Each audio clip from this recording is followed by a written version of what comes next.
लखनऊ से बड़ी खबर है। थोड़ी देर में अखिलेश यादव से मिलेंगे जयंत चौधरी और मुलाकात में सीटों के बंटवारे पर आखिरी बातचीत संभव है और इस बैठक के बाद तय हो जाएंगी सीटों के बंटवारे का फॉर्मूला तय हो जाएगा। इस बार समाजवादी पार्टी के साथ गठबंधन में है राष्ट्रीय लोकदल और पश्चिमी उत्तर प्रदेश में ये गठबंधन बड़ा राजनीतिक अर्थ रख रहा है।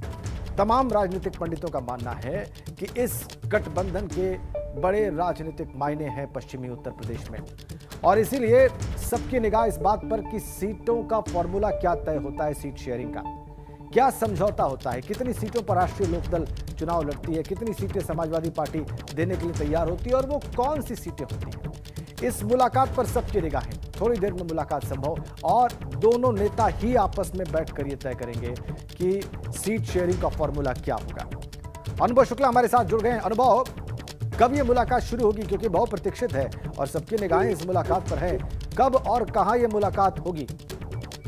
देखिए, ये तकरीबन 3:30 बजे मुलाकात होनी है और जयंत चौधरी कहा जा रहा है कि तकरीबन 2:30 बजे के आसपास लखनऊ पहुंचेंगे और एयरपोर्ट से सीधे जो है वो अखिलेश यादव के आवास पर ही जाएंगे। आपको याद होगा कि किस तरीके से जब पिछली बार भी जयंत चौधरी लखनऊ आए थे तो गुपचुप तरीके से आते हैं, यानी अपनी पार्टी के लोगों को कोई सूचना नहीं दी थी और कुछ इस तरह की स्थिति इस बार है। अखिलेश यादव की जो टीम के लोग हैं वही जाएंगे, रिसीव करेंगे एयरपोर्ट से और उन्हीं के साथ वो सीधे आवास पर पहुंचेंगे। आज की ये जो मीटिंग है ये काफी महत्वपूर्ण है क्योंकि देखिए गठबंधन तो हो चुका है, इसके अलावा रैलियों में भी शामिल हो चुके हैं, पर सीट शेयरिंग क्या होगी, कितनी सीटें देंगे, कहाँ कहाँ कौन लड़ेगा, कहाँ समाजवादी पार्टी के सिंबल पर कौन लड़ेगा या फिर हम कहें कि आरएलडी के सिंबल पर कौन लड़ेगा। अभी हमें जो जानकारी है उसके मुताबिक समाजवादी पार्टी ने 33 सीटें देने का मन बनाया है और उसमें भी एक कंडीशन ये हो सकती है कि 10 सीटों पर भले ही सिंबल आरएलडी का हो लेकिन वहां पर लोग समाजवादी पार्टी के लड़ सकते हैं।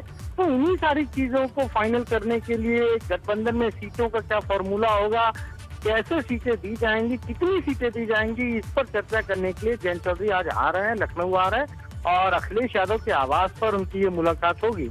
बहुत बहुत धन्यवाद आपका अनुभव। आप बता रहे हैं कि 2:30 बजे लैंड करेंगे लखनऊ में जयंत चौधरी और उसके बाद सीधा वो अखिलेश यादव के आवास पर जाएंगे और वहीं पर सीट समझौते का फॉर्मूला तय होगा। आगे बढ़ते हैं। पंजाब में प्रधानमंत्री की सुरक्षा में पंजाब में हुई चूक पर कांग्रेस नेता प्रमोद तिवारी ने बड़ा बयान दिया है।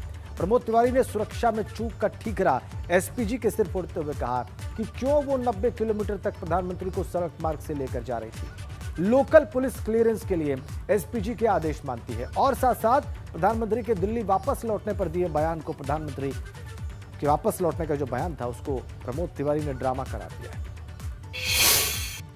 हाँ, चूक हुई, अगर हुई है तो उसके लिए जिम्मेदार एसपीजी है जिसने क्लियरेंस दी।